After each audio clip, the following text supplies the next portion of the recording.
Tonight on KPBS Evening Edition, a new phase for San Diego's plastic ban.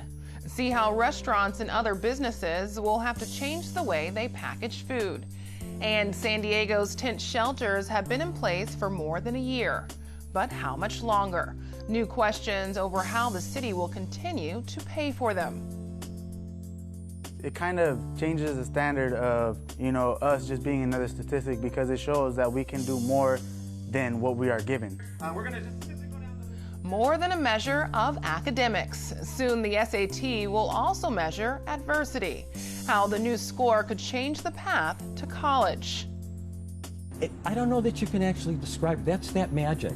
That's what that magic that comes across the screen to an audience. And I don't know that you can define that. And how Cinema Under the Stars has kept movie fans entertained for nearly 30 years. KPBS Evening Edition starts right now.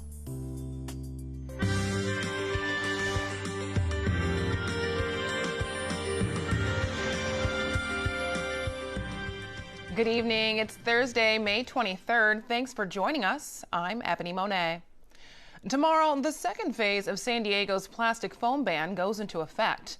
KPBS reporter Matt Hoffman says that means plates, bowls, and cups will be outlawed at most businesses.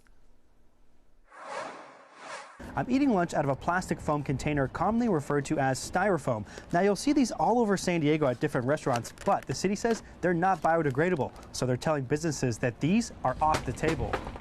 We use the styrofoam for to-go items, let's say like a side of poppers. Estevan Garcia is co-owner of Taco Factory off El Cajon Boulevard in the College area.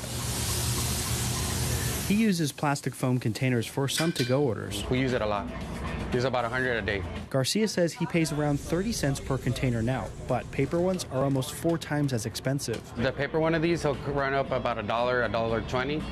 Yeah, it's way more. Starting Friday, the city of San Diego is banning all food containers made of plastic foam, including the trays Garcia uses. It's going to affect pricing at the end of the day because we have to charge more to their customers. Sometimes they get a little bit upset, but we have to go with the time. Garcia says he knew about the upcoming ban, but didn't know it was going into effect tomorrow until we told him. Well, from the city, we haven't heard much about this, but I mean, as a business owner should be up to date with all the laws, but still, it would be cool, just to get a letter. Garcia says the change is just the cost of doing business. I'm sure there's going to be more ordinance to try to make everything even cleaner for the environment, so looking forward to see what's going to happen next. Some businesses have already made the switch. Penelope's Mexican Food off El Cajon Boulevard in the College area, they use a paper-based box. While the boxes are more expensive, they're more environmentally friendly. Matt Hoffman, KPBS News. The city will first issue warnings, then businesses that are still using foam plastic might face fines. California lawmakers are considering a plan to boost the state's struggling recycling industry. A proposed bill would require bottle makers to use more recycled plastic. By 2030, all plastic bottles would have to be 75% recycled content. China has been a major customer of recycled products, but demand has slowed. A recent report raises concerns over how Mayor Kevin Faulconer is funding his key homeless initiatives. KPBS Metro reporter Andrew Bowen says it comes as the city council prepares to vote on a budget. It's been 2.5 years since the mayor opened his 3 bridge shelters, where roughly 640 homeless people are staying. San Diego's independent budget analyst says in a report this month, the funding for those shelters and a storage facility where the homeless can keep their belongings is unsustainable. That's because the programs are an ongoing expense, but the mayor has funded them with reserves or one-time dollars. Councilwoman Vivian Moreno said at a meeting earlier this month, the programs were also using up money that could go to longer-term solutions like affordable housing. I'm concerned that we're playing a financial shell game, so we can pretend that these tent shelters and storage centers are free. They're not. We're paying for them with the money that we should be spending on building affordable housing to prevent more people from becoming homeless. A spokesman for Faulconer says the city could set up a permanent funding source for homeless programs in March. That's when voters will decide on a hotel tax that would also fund the expansion of the convention center. Andrew Bowen, KPBS News. The state might offset the cost of high school AP exams. A bill would provide grants to school districts to reduce the cost to just $5.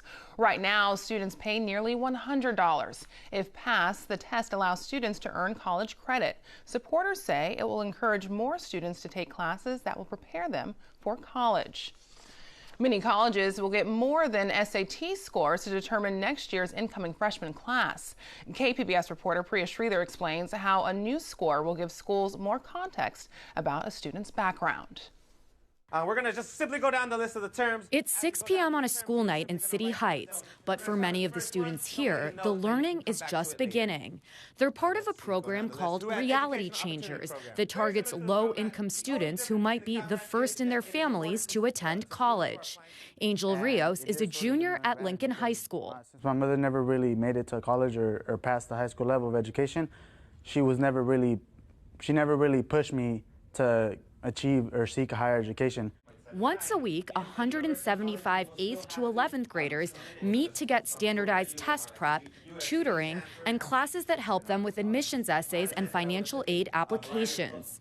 Many of the students, like Rios, say Reality Changers has been essential to their journey to college. I didn't even know when to sign up. I didn't know when the test was, but they helped me, gain the information, the knowledge that I needed. The students say because of their backgrounds, figuring out how to navigate the college admissions process has been especially challenging. Now the College Board is trying to do something about that. This fall, they'll provide an applicant's environmental context dashboard in addition to their SAT score. The dashboard includes a 0 to 100 score based on data from a student's school and neighborhood, like median family income, crime levels, and percentage of students eligible for free and reduced cost lunches. Scores closer to 100 indicate a student may have faced more hardship because of their environment. Dagmawit Asai grew up in City Heights, but now attends La Jolla High School through the school choice program. She thinks it's a good idea for schools to consider where she came from. Me being here, living in City Heights, and the expectations from people in La Jolla are totally different. When you go to La Jolla High School, everybody has very high SAT, ACT scores because they have the money in order for them to have SAT prep, that's hardcore. They pay for tutors. For whatever it is, they have money. But not all the students at this after-school program agree. Brittany Hernandez is a junior at Hoover High School. Despite having one of the top 3 GPAs in the Reality Changers program and winning a scholarship to study in Hawaii this summer, she still worries that she won't be able to keep up if she's accepted to a selective 4-year college. Studies show that children of college-educated parents are much more likely to pursue and finish their degrees than students whose parents didn't attend college. Even now, I go to Hoover High School, and everybody says, although they have easy classes, you have to pass Hoover or you're kind of dumb. And I'm scared, if I go to Patrick Henry or La Jolla, I might not perform as well. In a statement to KPBS, David Coleman from the College Board says the new scoring, quote, shines a light on students who have demonstrated remarkable resourcefulness to overcome challenges and achieve more with less. Jordan Harrison is Senior Director of Programs at Reality Changers. He says while including a score like this is a step in the right direction, he worries it might be manipulated. I think I'm also wary of how will we not turn this into an oppression Olympics, where now how does this adversity score turn into, well, how do I get my house in another area code, or how do I kind of talk about what my family makes? But local schools like San Diego State University want as much information as they can get on applicants. Sandra Tamores Valdez is the Senior Director of Enrollment Services there. I think, as we know, there's disparities when it comes to performance of the test scores, and so this allows us to look at other factors that we consider in the admission process versus just that one SAT score. Perfect. Thank you, Omar, for that. Back at Reality Changers, students are working to become the first generation of college students in their families. Last weekend, 350 students graduated from Reality Changers, and 100% of them are going to college. Rios says he's proud to join those ranks next year. It kind of changes the standard of, us just being another statistic, because it shows that we can do more than what we are given. The College Board will roll out the new scores at 150 colleges and universities this fall. Priya Sridhar, KPBS News. The number of asylum seekers at the U.S.-Mexico border may be thousands higher than current estimates. Researchers at UC San Diego and the University of Texas say a more accurate number is 19,000. The Associated Press reported it as 14,000 a few weeks ago. The universities reached their estimate by reviewing the shelter capacity in more than a dozen border cities. Here in San Diego, a flu outbreak has sickened more than a dozen people this week at a migrant shelter. KPBS health reporter Susan Murphy tells us health officials are isolating the patients and taking extra precautions. At least 16 people at a downtown family migrant shelter are suffering flu-like symptoms. San Diego County Deputy Public Health Officer Dr. Dean Seidlinger says many of the ill migrants are children over the age of 5. 3 of those have confirmed rapid flu tests, so we know that it's an outbreak because 2 or more cases within 3 days would be considered an outbreak in a congregate care setting like a shelter or a skilled nursing facility. Seidlinger says migrants receive medical exams when they first arrive to the shelter to check for communicable diseases. As an added precaution, they're now screened every day. He says people with flu symptoms are being quarantined. As we identify someone in the family unit who may be ill, we are providing them the treatment that they need, providing preventive treatment to the family members, and isolating them together in a hotel room to try and prevent further spread of flu within the shelter itself.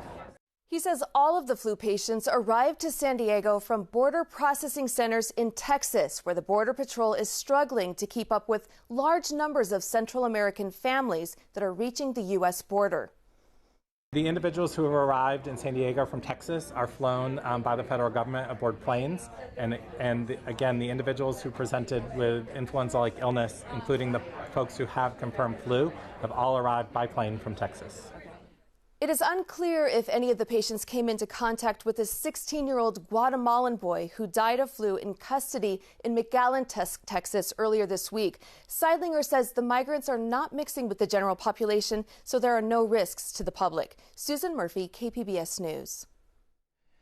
The Stanley Cup final begins this weekend. As fans enjoy the game, the NHL is trying to address the health of its players. AP reporter John Moan tells us about the growing concerns over concussions. Reflecting on 8 years as a professional ice hockey player, it's what Daniel Carcillo doesn't recall that troubles him most. And to be honest, I don't remember the first 5. He's talking about concussions. Now at 34, Carcillo is retired from the National Hockey League. I've had 7 diagnosed concussions in the NHL, and I've played over 720 games. A winger nicknamed Car Bomb, Carcillo chiseled out a reputation as a bare-knuckle enforcer. And I only remember the last 2, which were both from fights, and it was a punch to this side of my head. Carcillo and a growing group of former hockey players say they feel the same effects as some pro football athletes, problems from repeated head trauma. Incurred from a sport where hand-to-hand fighting and full-speed body broadsides have been historically an accepted part of competition. The simple answer is that we don't know how prevalent CTE or post-concussion syndrome is among former hockey players. Chris Nowinski researches the prevalence of concussions in organized sports. I have a problem with the NHL still saying that there's not a link between head impacts and CTE. The league settled a lawsuit for almost $19 million with 300 retired players in the fall. It included provisions for testing, but no acknowledgement for liability that the NHL failed to protect the players from head injuries or warn them. Chronic traumatic encephalopathy is a degenerative brain disease scientists have linked to concussions or repeated blows to the head. Most associated with football, CTE has also been found in the brains of deceased hockey players. The NHL has a concussion protocol, but officially the league still denies a link between head injuries and CTE. In short, I don't believe there has been, based on everything I've been told, and if anybody has information to the contrary, we'd be happy to hear it. Other than some anecdotal evidence, there has not been that conclusive link. Testifying before Canadian Parliament earlier in May, the league's commissioner said banning hits to the head would ban all hits and change hockey. He insisted rule changes have made the game safer. Carcillo did not accept the NHL settlement. He wants his own day in court. Think about if hockey didn't exist today and somebody made up the game of hockey.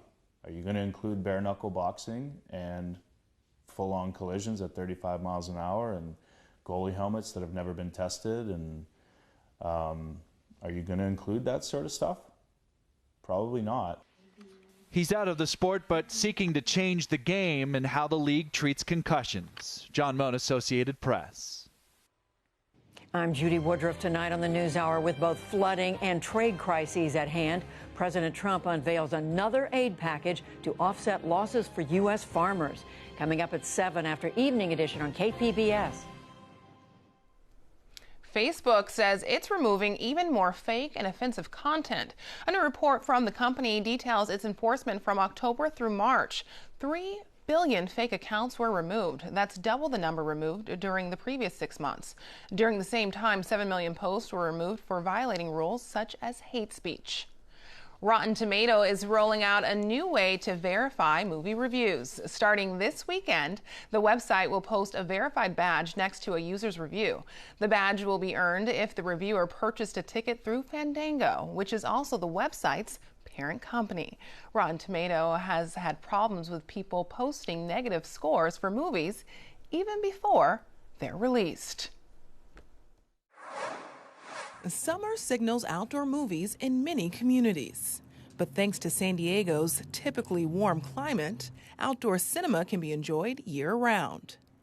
Cinema Under the Stars has been playing classic movies for nearly 3 decades. It's the brainchild of a hairstylist turned movie enthusiast.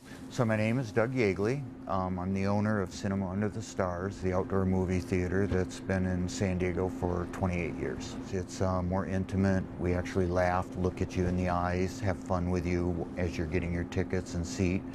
And then you get to introduce people to a way of seeing a cinema, not just outdoors, but in zero-gravity recliners with little soft throws and infrared heating so that you're really comfortable and your feet are out, stretched out, and you're relaxed. We program for women because the men come with the women. So most of our films are directed more toward thrillers or romantic comedies or just comedies in themselves. It's like date night, or different generations of women together like to come. 33 years ago when I opened the salon with this in mind, the cinema was not the outdoor theater was not an afterthought. That was part of the concept of it. In those days, the neighborhood was dark. By 6 o'clock, the streets rolled up. There was nothing else open except me.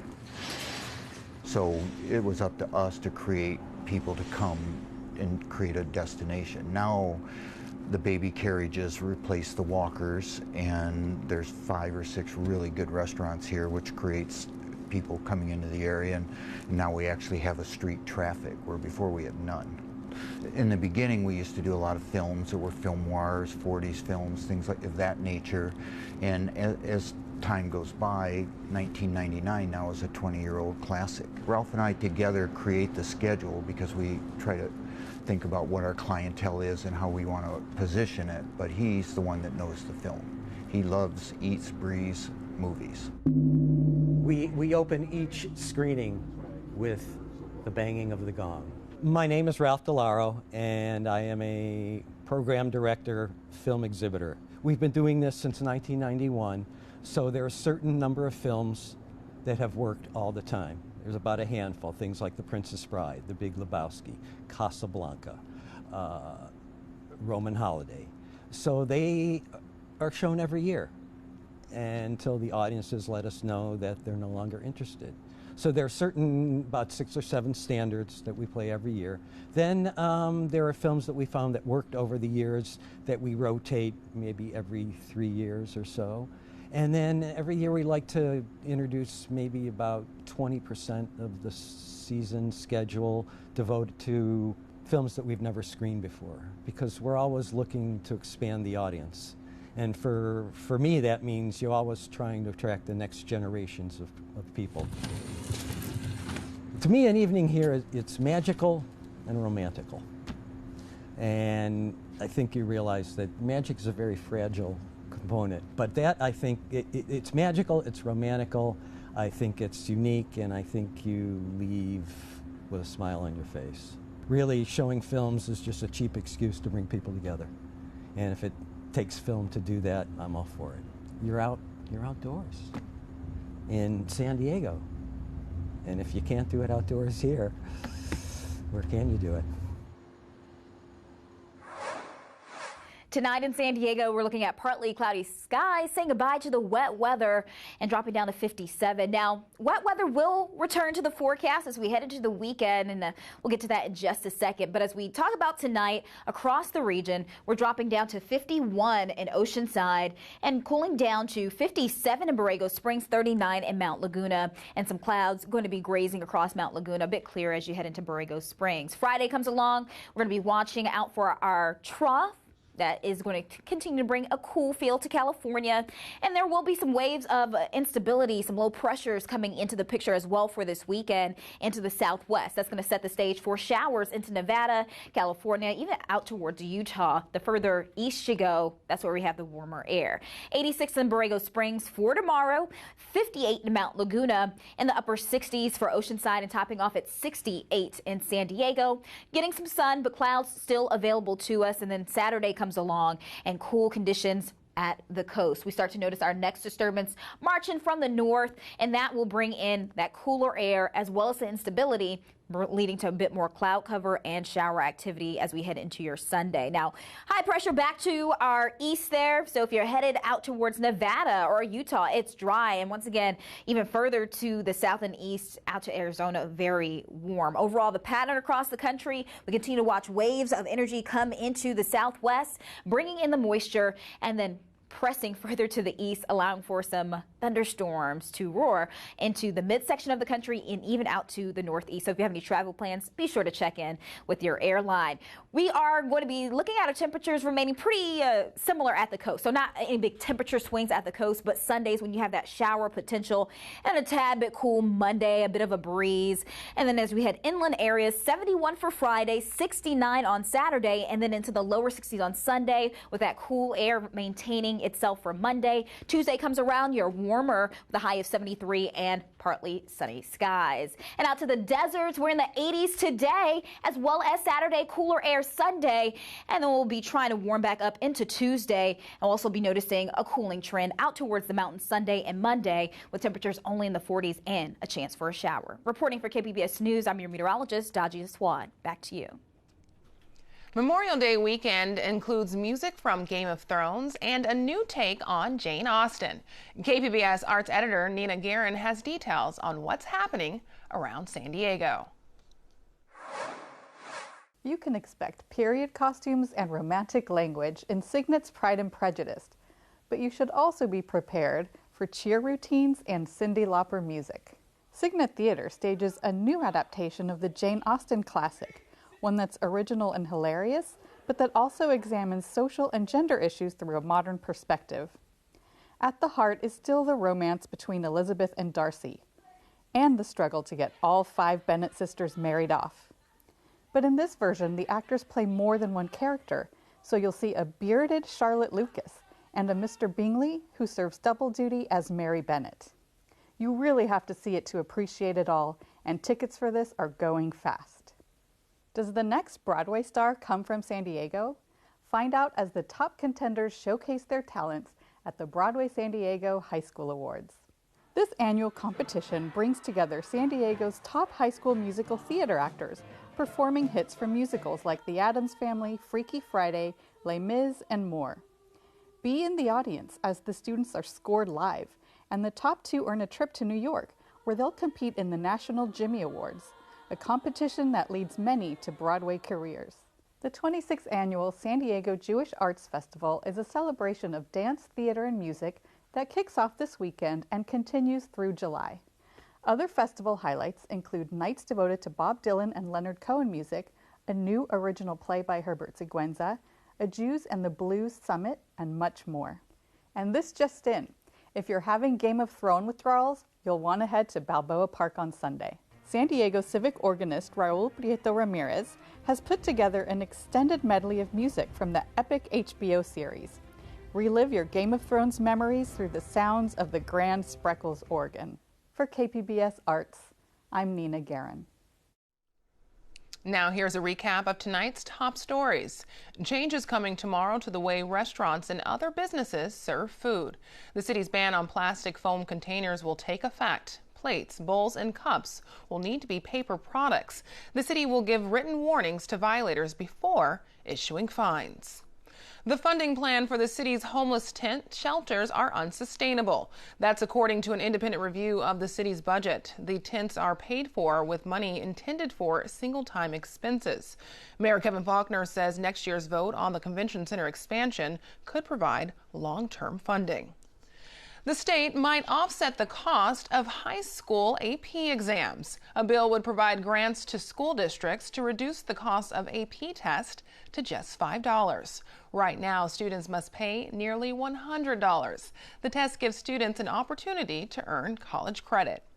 You can find tonight's stories on our website, kpbs.org/evening edition. Thanks for joining us. Have a great night.